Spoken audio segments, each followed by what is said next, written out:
Okay, That's cool. it, yeah. So, welcome to the PAC's current podcast on Monday, 13th July 2020.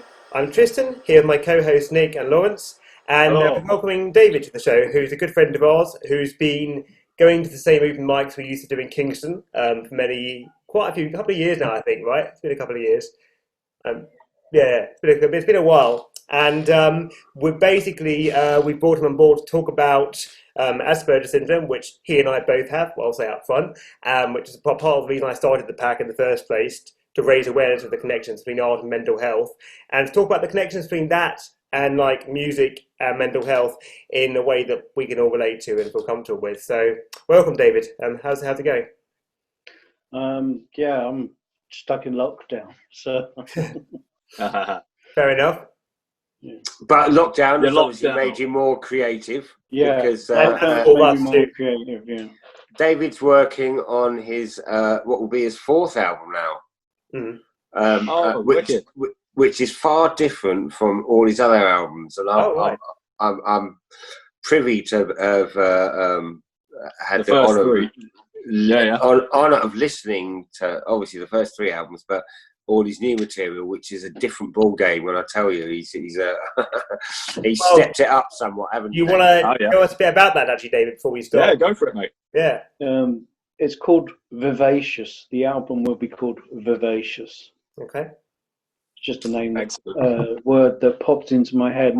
Doesn't get said very much, but it means like attractive, fun, or energetic, or whatever.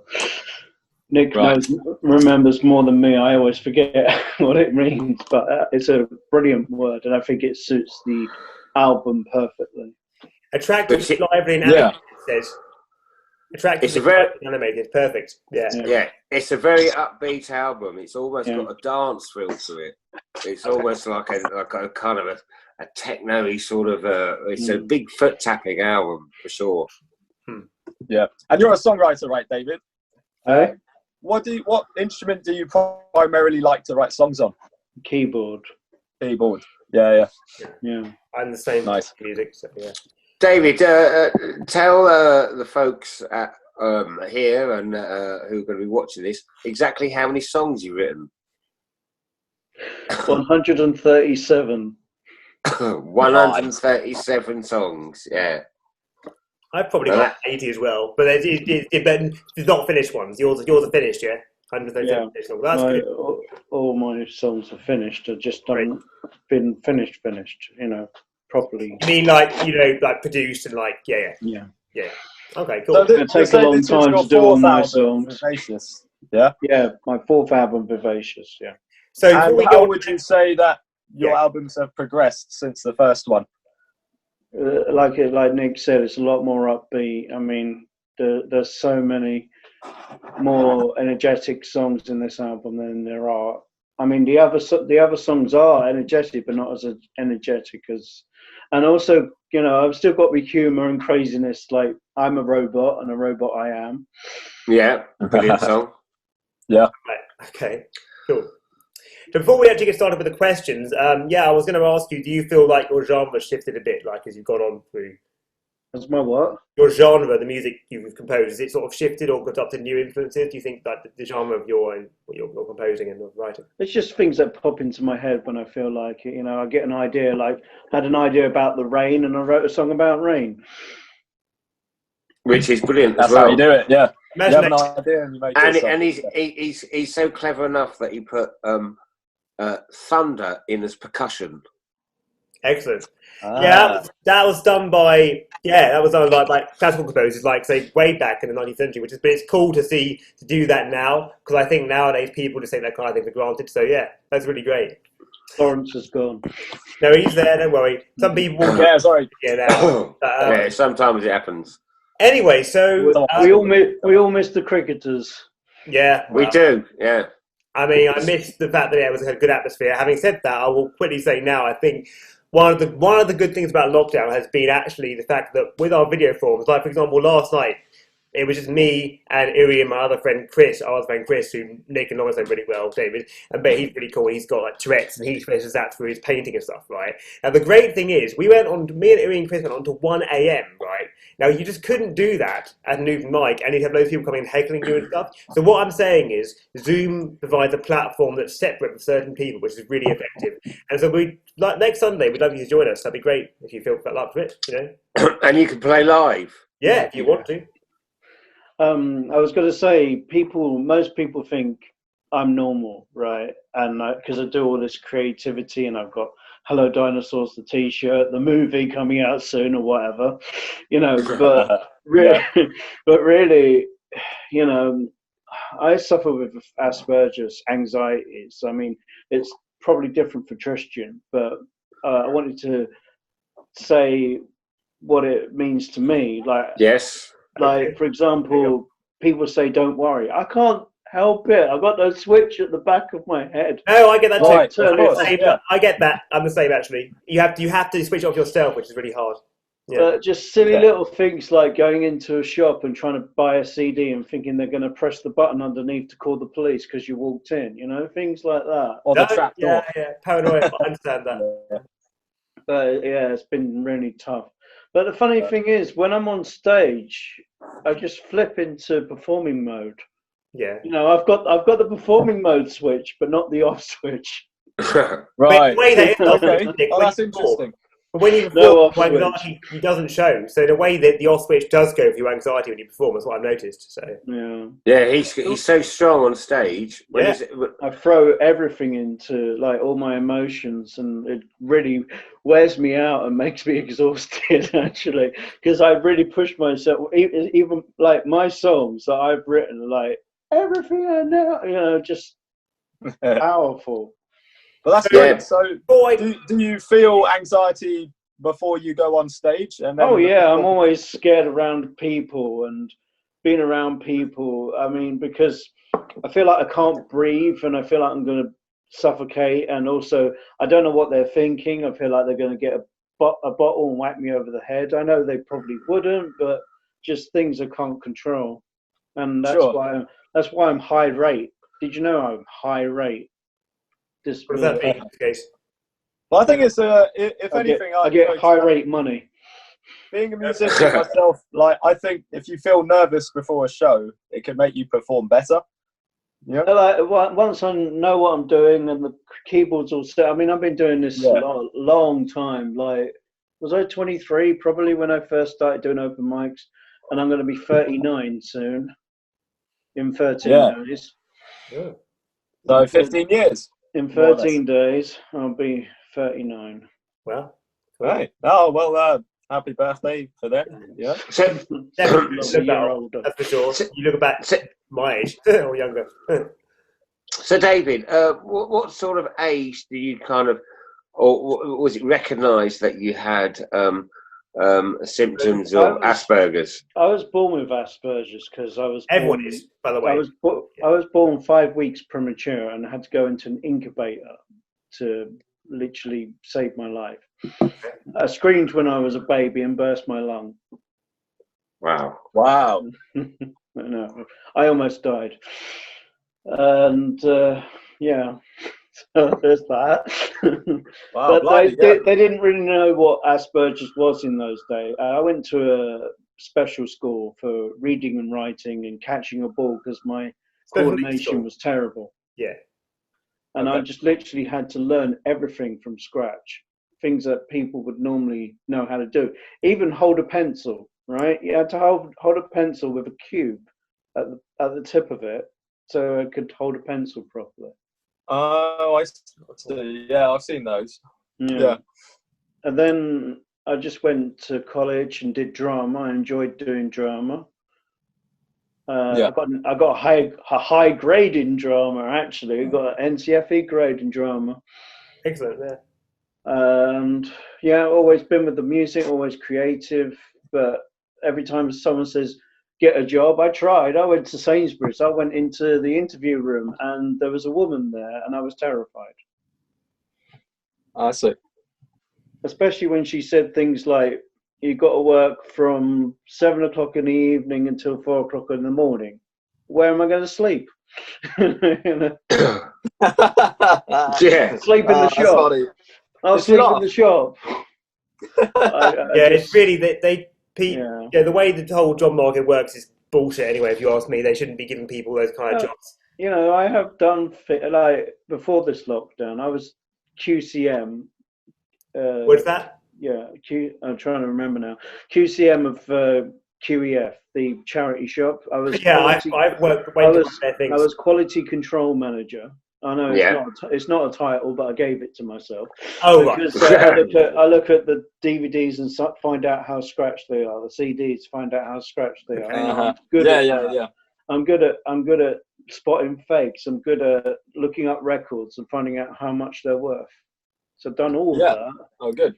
I've done all of that. I've done all of the open mics, and I've done drama as well. I joined a drama group recently and did the Snow Queen. So I'm everything creative, but terrified of the normal stuff. How weird is that? No, I understand that totally. Often it's similar to me, for me in a lot of ways. So I'm now going to move on to the questions I have, because I have a few about the same subject. So the first one's about music itself, about creativity, because I think this is really important. Because for me personally, I find that being creative is really necessary and rewarding, as well as like it increases my confidence, makes me more relaxed. I can deal with mental stuff better if I express things creatively. If I don't, I tend to think about it in my head a lot more. So my question to you is, how do you feel being on the spectrum, which again is, like you say, it's not something you get, it's something you're born with. How do you feel it affects your music, either negatively or positively? Do you think in what way do you feel it like comes out with your music or something like that? I don't really know, but when I first started doing songs when I was 16, and I went to music therapy, right? Because I got beat up at school and things like that. Beat up, you know what I mean? Beat up at school, bullied at school. Yeah. And I went to music therapy, and I did more of the music than the therapy. But then again, music is therapy. Yes, it is. I agree. I guess that's more or less what we were going for. Yeah, music is therapy. Yeah, nice. So you've found that being creative has been a massive outlet for your anxiety. So, like, for example, you're feeling really upset and you're feeling really down. You just go to the piano and play a really sad melody.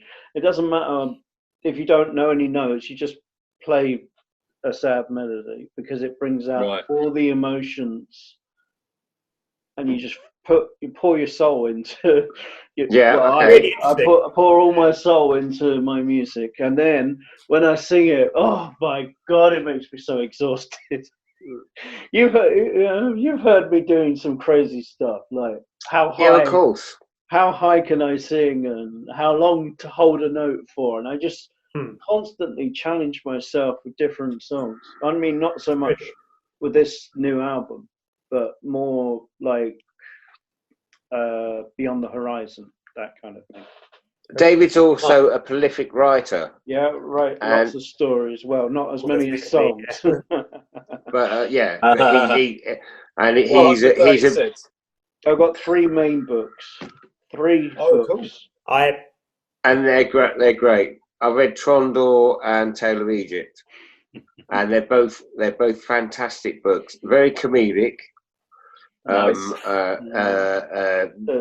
Tale of Egypt. I'd like to read it as well, David. Yeah, send it to me. I'll read. Yeah. The Tale of Egypt came to me in a dream, so that's where that one came from, and all the crazy names I had to think of, Nick, or like Gobageus, all the crazy names I had to think of, and know exactly what everyone's doing. Because when you write a story, you got to know what everyone's doing at what point and where you want the story to go. Well, you can or you can improvise, but yeah, I know what you mean. You want to understand it by the end, don't you? You want a map by the end of it, yeah, I guess. Whereas Trondor, I just turned my sister into a doll.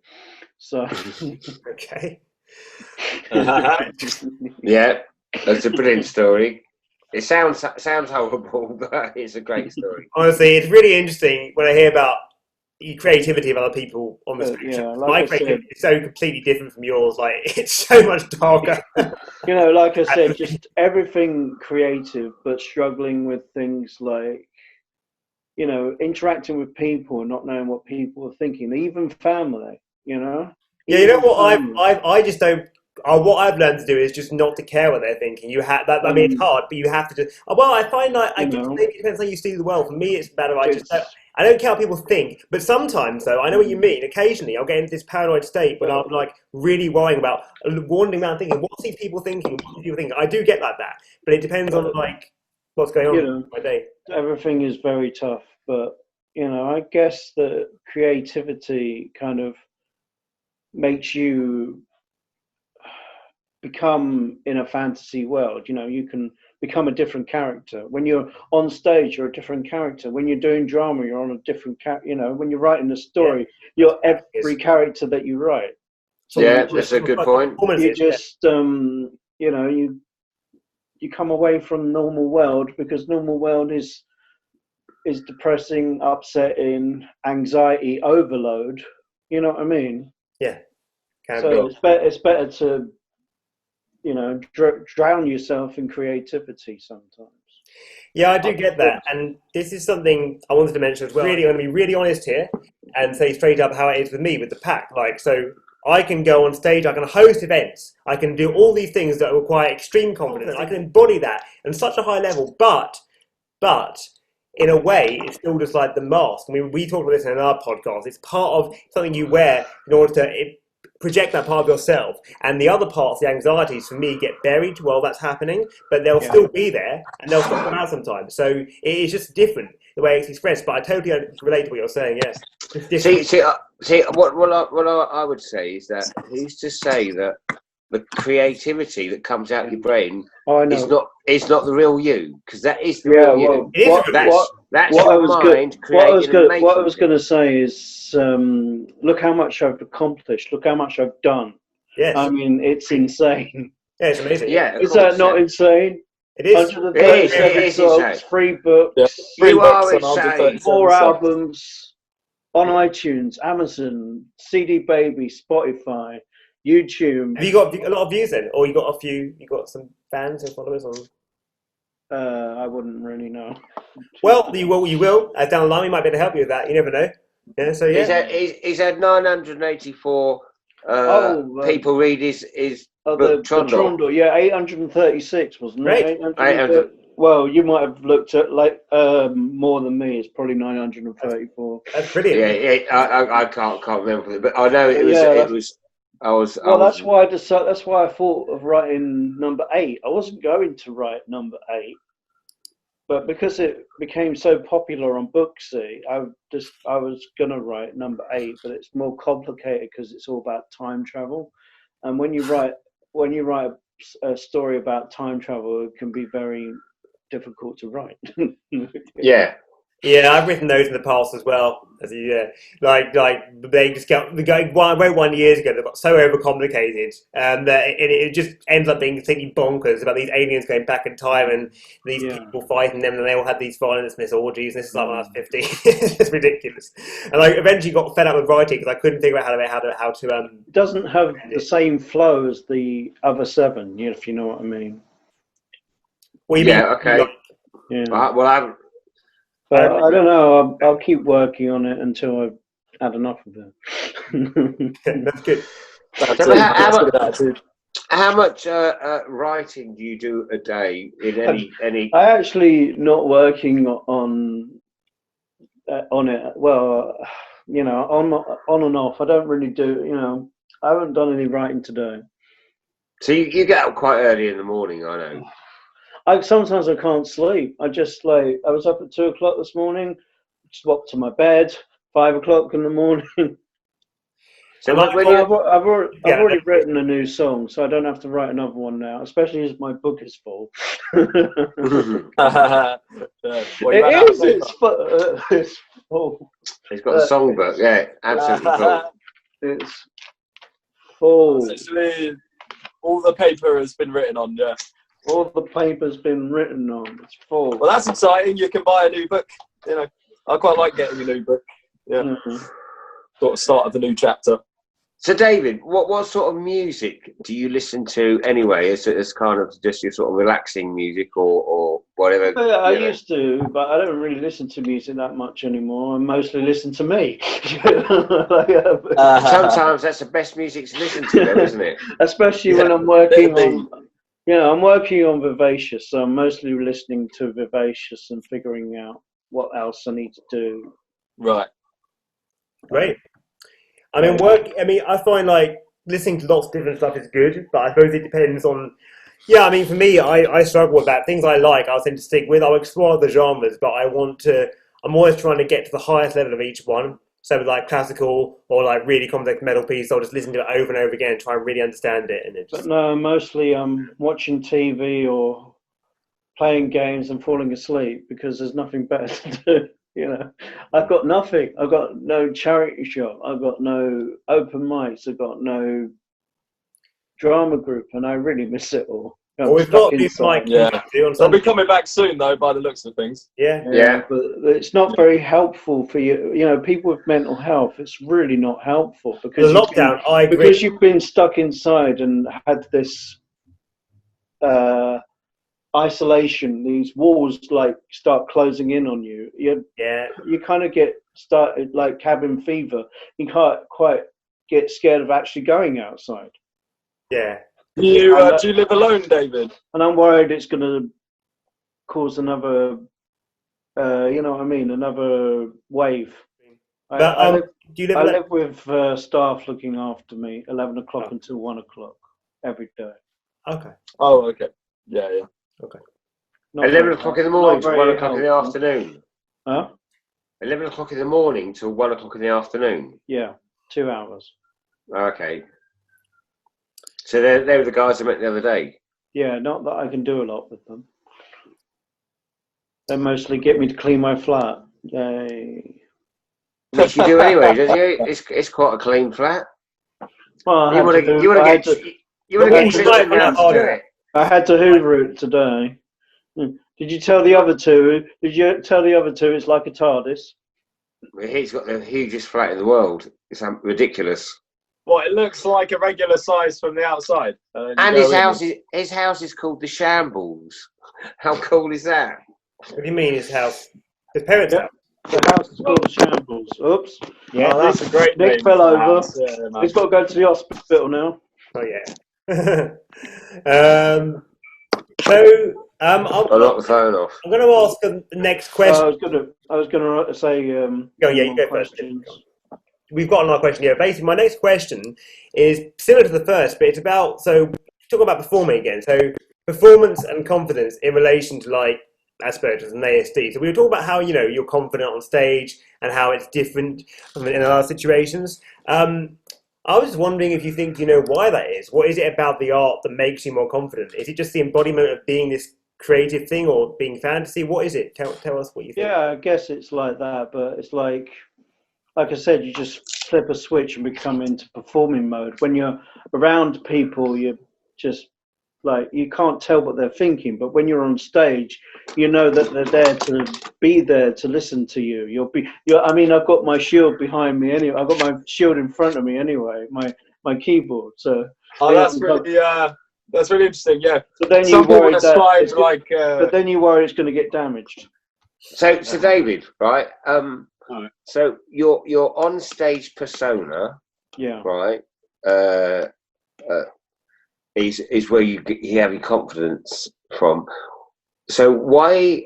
Because this is going to sound really naive on my part, but why do you not walk off stage feeling exhilarated and maintaining that persona and thinking, I want to rock that shop.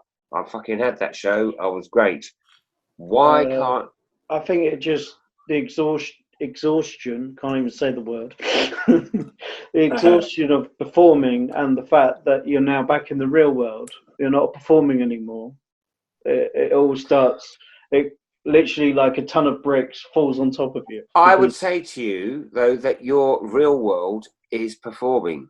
That is your world, right? I'm sorry, Nick, but I can't cope with like as soon as I finish, that's it, because I'm literally terrified afterwards. It's quite, and Right, exhausted it's hard, yeah. and worn out. I mean, like, I'm kind of the opposite in a way. Like, if I perform, it gives me even more energy. Well, it's the thing is, it's about embodying the confidence, and I think it is a way you can do that with art performance. But I don't know, you have to find it yourself. It's hard. No, it's not gonna. I can't. It's just not gonna happen. Well, it's interesting what you said, like that the keyboard is like a shield. You know, what you feel like it's a shield. What? When you're on stage, the keyboard it sort of represents a shield to you. Exactly. Yeah. Obviously, you can't walk around everywhere with a keyboard in front of you. But what if the essence of the keyboard, the shield, as you expressed it, was still there? No, it doesn't work like that. Basically, it's like you're scared of people for various reasons. I think that's the real issue. That's the hardest part. Yeah, I'm sorry. No, don't be sorry. No, we're just wondering what it's like. Yeah, and it's very tough. I'm a super sensitive person. I always have been, and I can't change. I can't control it because you try, it takes over. It's like I just can't do it. I'm sorry. Well, you never know. This is exactly what we want to hear on this, because this is why we're doing these podcasts, so that people can understand what it's like to be suffering from a mental illness. It's overwhelming. Everything becomes too overwhelming, and then you have to run. You have to get out. I mean, it's a very important, I think, to be aware, though, that Asperger's syndrome itself is not a mental illness, it's a difference. However, this is the thing, it's a difference, but each person with it is a unique individual. So for some people, they find that the anxiety they get around other people is too much. For someone like me, it's the opposite. Everyone's different. They would find it harder, and that's okay. Nothing wrong with that. It's just something but I do believe, personally, it's possible for you to embody that confidence in other places. I think so. You might say otherwise. We'll see what happens. You're not understanding. It's important for you to understand my point of view. Okay. And unfortunately, I can't control it. It gets too overwhelming, and I have to run. This is how bad I am, and people don't realise it. Sounds like trauma as well. Has it always been this bad, David, or has it progressed? I think it's always been this bad. I mean, yeah. So what was it like? Obviously, we went to school. We went to like a special school. Yeah. So how was that? Not pretty. Can I ask you a question? I was wondering about this. Do you find it easier to make friends with other people with Asperger's? I don't really know. Yeah. Okay. I was just wondering if perhaps the common ground of sharing Asperger's makes it easier to. No, I think mostly I'm terrified around people. But I do crazy things, and I do what I can. Sometimes you just gotta do it anyway and then run. Yeah, I like it. Yeah. So actually, that's right, isn't it, Nick? You do it anyway and then run. I mean, I get on really well with Nick, so that's good. Right? So this is what I'm going to say to you, Davey. So you actually have come on leaps and bounds. If you find interaction with people terrifying, your music gave you enough strength that you could walk into an open mic one day and set up and play your songs, because otherwise your anxiety would have won. And music made you beat your anxiety. It's still terrifying. Your creativity overpowered your anxiety enough that you could go into an open mic thing where there were loads of other people, loads of people you didn't know, and you could go there, put your keyboard up and play, because you knew the strength of your music and your songs was your confidence enough to go and do that. Yeah, and Asperger's or not, a lot of people would be terrified to get on stage and do what you exactly. Do. Yeah. Why do you think I go on stage as Nicky Mondiego? Because you don't go on stage, because that's my stage persona. I go on there, I tell a load of crack jokes, and I do a load of weird songs. But I was going to say, it's still terrifying though. When I arrive at an open mic and I go through the pub doors and I see all those people, it's like, Don't mind me, I'm just coming through with a keyboard. Yeah, but and I know that because I remember you. I remember you turning up, and you'd often be the first person to turn up. Do you remember that was before I'd even set up? A lot of the times. Was it my album launch? Wasn't it? You was there, and I was on that stage, and then the squirrel. Yeah, I was there as well. There was a squirrel on the stage. A squirrel. That's why you hired me. There was a squirrel on the stage. What, a squirrel rushed the stage? Yeah. Oh my god. And Nick managed to get it out. Yeah. Yeah. For the next album launch, we're gonna have a white polar bear. Yeah. Yeah. Well, step up your game, yeah. Or an emu. But yeah, I mean, this is what I struggle with. I mean, I do lots of creativity, but I struggle big time with a lot of things. So okay, well, sort of everyday sort of things that most people take for granted. Like, can you get on public transport? I'd say mostly emotionally wise struggles. You know, like even this conversation we're having now, it's quite anxiety. Public, well, now there's not many people on the bus, it's easier, but when it was quite busier. Yeah. I don't want you to feel anxious during this, because the reason we asked you on, actually me personally, is because I want to learn a lot more about Asperger's and autism, and obviously because I do this collective with Tristan and Lawrence. And we're trying to educate the world, a wider audience, exactly what music. Well, the thing is, I'll step in right now and say this is the biggest problem with it, is that everyone with Asperger's is completely different. So for me, it's very different than with David, but I definitely still have it. It's just completely different. You know what I mean? It's a very different thing, and this is what's interesting. Defining it is hard, but I think if you approach each person as an individual and you try and understand where they're coming from, it always comes down to that. You can never umbrella group anyone. And that's that's kind of what this whole thing in America is about. Much as it might seem to be about black people, it's not. BLM is about individuals. Don't treat people as a group. They're not all the same. We're all people. We're individuals. Well, when it comes to Asperger's, what criteria need to be met for someone to receive a diagnosis? There's a few different criteria. I don't know specifically, but I know there's a couple of ones that there would be I could find the information, but right now I don't know off the top of my head.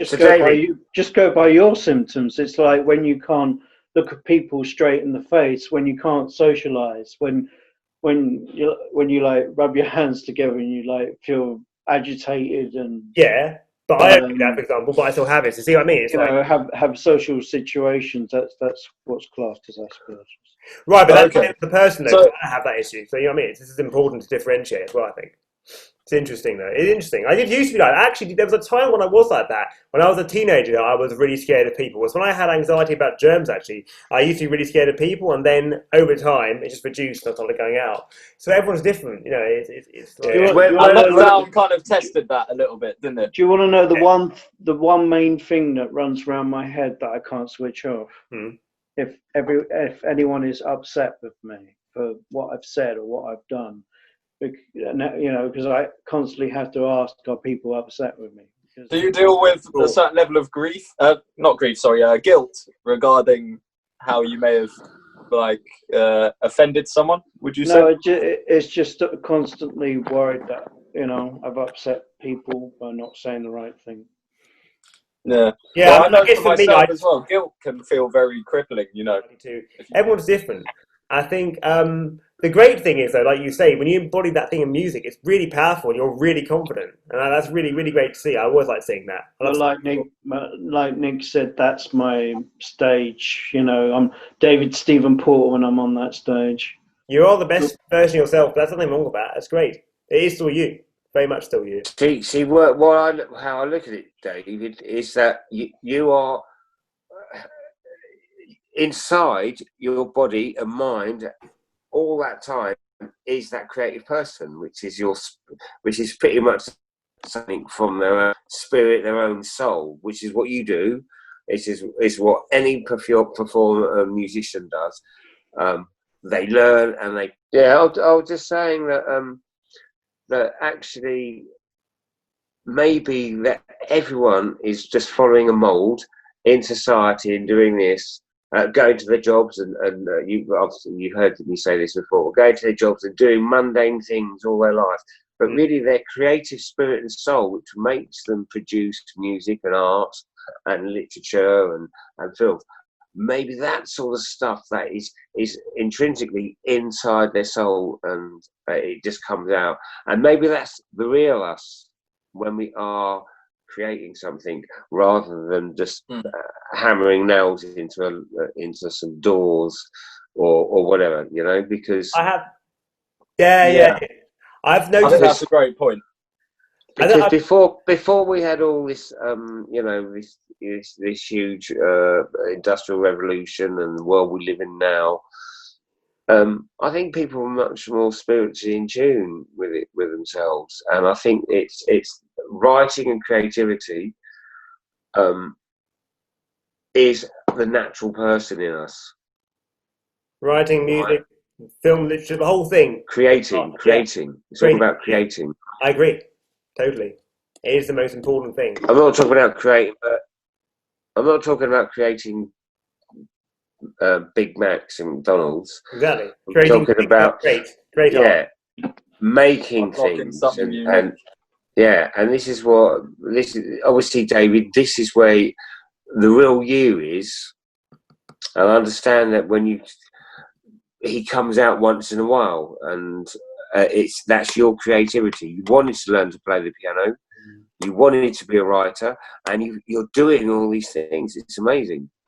That's why I need assistance, really, someone to help me put all my creativity somewhere, you know what I mean? Yeah. But I was going to say one thing is, like, even though I struggle with all this stuff, I do what I can, and I always do what I can, if you know what I mean. Absolutely. You're very determined. It's bloody hard, but I still do it. And much respect to you for that. That's brilliant. That's what it's all about. I was the harder the challenges, the better the achievement, right? I find it's the same, like with creativity. Like, it will free up things in my mind. But I just find it interesting how creativity frees all these things up in people's minds. So that brings me to the next question, which is, so how do you feel like, for you, do you feel that knowing you have Asperger's makes you see the world differently as itself, or do you feel you always felt differently about things? Do you feel it was like a natural thing, or more what? Is it a combination of that and what people have told you and what you've learned, or? I'm not really sure, I suffer with it big time. I don't really know how to answer the question. You feel it's something you suffer with rather than something you just have.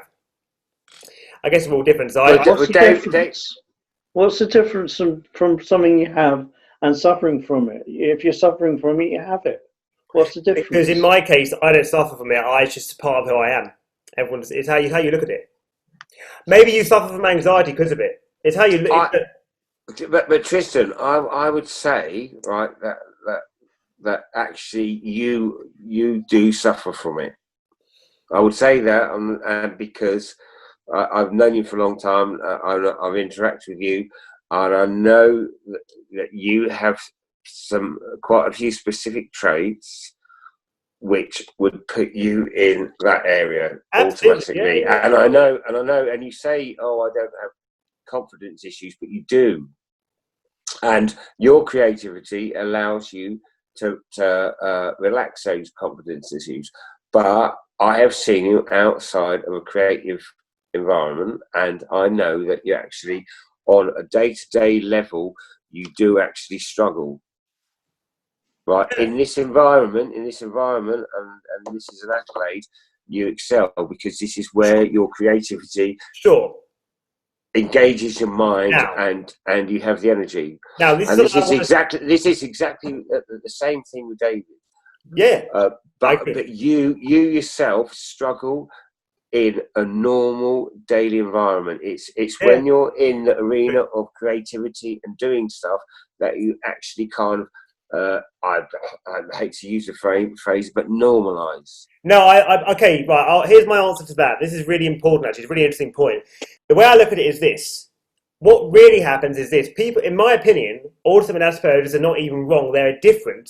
And because we're so different, society treats us in such a way we feel as if we're like completely different. We can't do stuff. And therefore, it's just the way society works. If society had jobs that were specifically made for these things, it'd be very different. So, for example, I can function really, I'm really confident now with people because I've learned to be. I'm confident with arts because it's something I love doing. But normal things, yeah, it can be difficult because it's just my brain is like almost like alien. It's just so different. I can't really even comprehend it sometimes. I'll look at people like getting all like something about kids and babies and like, what the fuck is that? I don't care about that. I don't even have those kind of feelings, and I'll get really angry and people are like, what the hell is that? So it's like an alien mindset to me, and but to me that's okay. I have to just learn to accept that and try and work with it, you know. So when you were growing up, right? When you were growing up, you were educated at home by your parents because obviously you found it difficult to go to school. No, because they want to do that anyway. They're kind of people that like that. So. Okay. But, yeah, go on. Do you think that impacted your social skills or helped? Well, basically, my mum's theory, yeah, she thinks that if I'd gone to school, I would have been bullied, which is probably true, but that would have reduced my confidence, which is probably true. But in terms of my social skills, I had friends from like 5 till 13 or 6 or so, 6 years old to 13 years old, and we had other homeschool kids mostly, and my cousin who wasn't homeschooled, but obviously we were like friends. And then when I was 13, they all moved away. And then I got this stomach bug, and what happened was I developed a phobia of vomiting, which is really long, as I wouldn't eat in restaurants or go out anywhere. I isolated myself at home for like 6 years. So from 14. How old are you? Huh? How old? Well, now. No, when this happened. I know. Yeah, when I was 13. Now. So until I was 13, I had friends. When I was 13, my friends all moved away. When I was nearly 14, I got this virus. Then I got this fear of germs. And then for 6 years, from 14 through to 20, I isolated myself and spent my social life on the internet and got into loads of arguments about politics. I was really aggressive and domineering and all this stuff. And then when I was 20, I went out properly to a creative writing class and a drama class. And then I started making friends there and at pubs and stuff, at the Queen's Head, which you know of, that pub. Not a great place to make friends. Yeah. Dickheads, but, got that. And then eventually met other groups of people and a few different things. So, yeah, it is. So you're, even though both yourself and David suffer from Asperger's. Don't say suffer, please. I find that offensive. Don't say suffer. That's not cool. Well, David says he suffers from it. Yeah, but I don't agree with that. Or just say you have it, okay? Please, I don't like that. Yeah. All right. Okay. Yeah. Okay. I have it. Your extremities, whilst in the same ball camp, are completely different, aren't they? In some ways, yeah. Although you have this mid-ground where the normal sort of day-to-day sort of things of life are a struggle for you both. They are a struggle for me. Like normal jobs and just getting up and being focused. And maybe I could do it, but I don't know. I've always found it difficult. That's why I'm doing this collective, because I want to raise awareness of how people can do things differently, work with themselves, and not feel they have to conform to a standard thing. And that's what we're doing this for. Well, this is the interesting thing. So you say, you don't like the term suffers, which I can understand why. Yeah. However, could you not say that everyone suffers from their own mental handicaps? Yeah, again, but I don't consider it a handicap. My theory, like I say, is this. Basically, the way society treats us makes us feel like we are wrong or we have a disorder. Really, it's just the way society treats us. And if it was more understanding, we'd be seen as special or like cool, like the X-Men, for example. That's how I see it, more like the X-Men. And I think David is an X-Men too. He's really David's amazing. Yeah. Absolutely amazing. Okay. And, I like that as well, yeah. Yeah. So...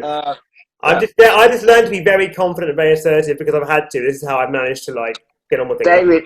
David's not an X-Man. He is a robot. Tristan, you were saying about germs. How has COVID affected you?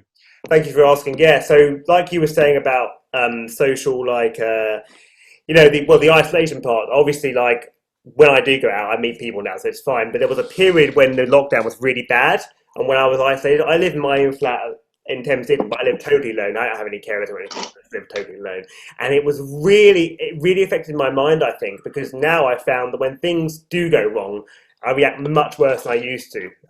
Like Nick and Lawrence can attest to that recently. I've had a couple of episodes, so I just go, I'm manic. Just too much stress, I think, built up for living alone, and. So yeah, it has affected me in that way. Thank you for asking. But it's like I feel like despite that, what I've done with the PAC, we've now created these video forums and like these podcasts, and that's a way of everyone socialising.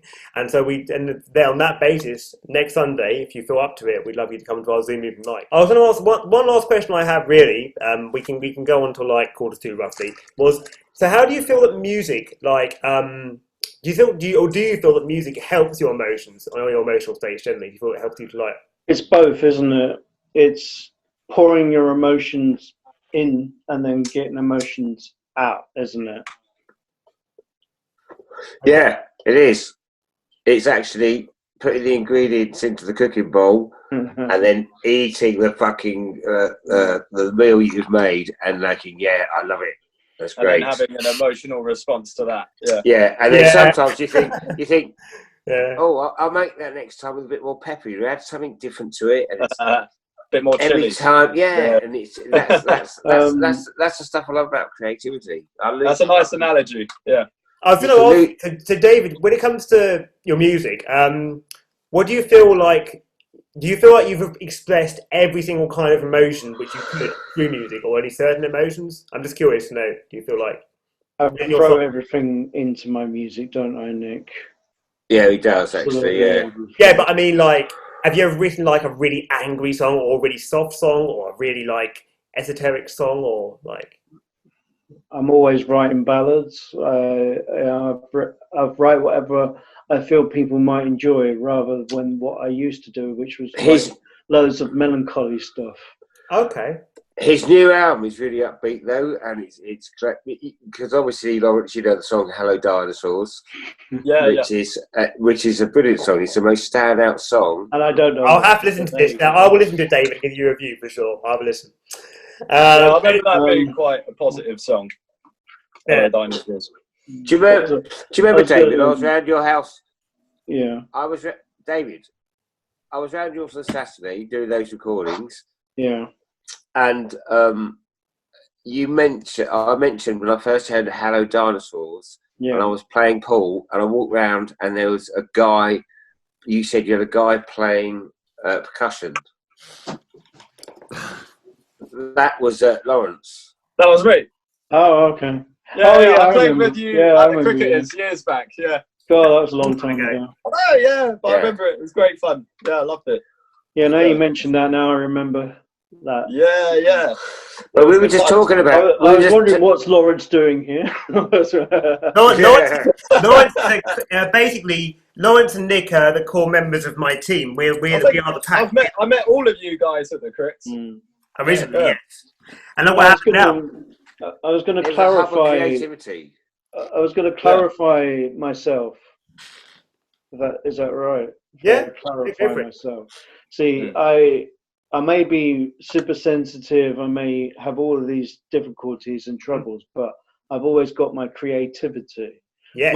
My motto is fight my condition to be a musician. Wow, I love it. That's cool. Yes, that's brilliant. How good is that? That you just come up with a great slogan. Yeah, that is brilliant. Make sure you remember it. That really hits home. It's the truth. It's the truth. Fight my condition to be a musician. Phenomenal. Yeah. And it rhymes. Do you know what? That is so. That's really cool, man. That's a great thing to take away from this as well. Do you know what? Yeah. No. To clarify to you, David, basically the PAC is originally was me and Nick last year, and my other friend Anthony, and Lawrence joined this year after having attended for a while, and he's a really good friend of mine and has become a good friend of Nick's. And the three of us are the PAC team, and we're really. I've been to 2 of your shows. Yeah, I know. Yes. I do. Moved. that was that. We have moved loads of times. Yeah. We're all over the uni student bars. Yeah. Probably played Hello Dinosaurs, right? Yeah. Well, you can play that song at or even might next week, hopefully. Yeah. I think I did as well. Played Hello Dinosaurs. Well, next time we have an event at a local uni bar or something, please come down and play again for us. Always. I'm not playing Hello Dinosaurs. You don't have to. Play what you want to play. It's your art. Play Goodbye Dinosaurs. Something from your new album, mate. Yeah. I'll tell you what, David. I'll have a listen to some of your stuff. I'll definitely be interested to see like how you've. I'll post you the YouTube link to Rain. Great. Because one thing I like to touch on before we'll finish, basically, one thing I wanted to touch on was, you were saying about how you used to write stuff that was melancholy, and then you started thinking more about trying to write stuff that pleases other people. You should hear some of my old stuff. But then you sort of changed a little bit. In what sense? Towards pleasing other people in a way, but like, is that what you were saying, basically? You just, the more times you play the piano, the more good at it you get, the more practice, isn't it? Yeah. I mean, I used to play the piano with, like, 1 2 1 2 3. Yeah. Like, 1 2. Was it 1 1 5?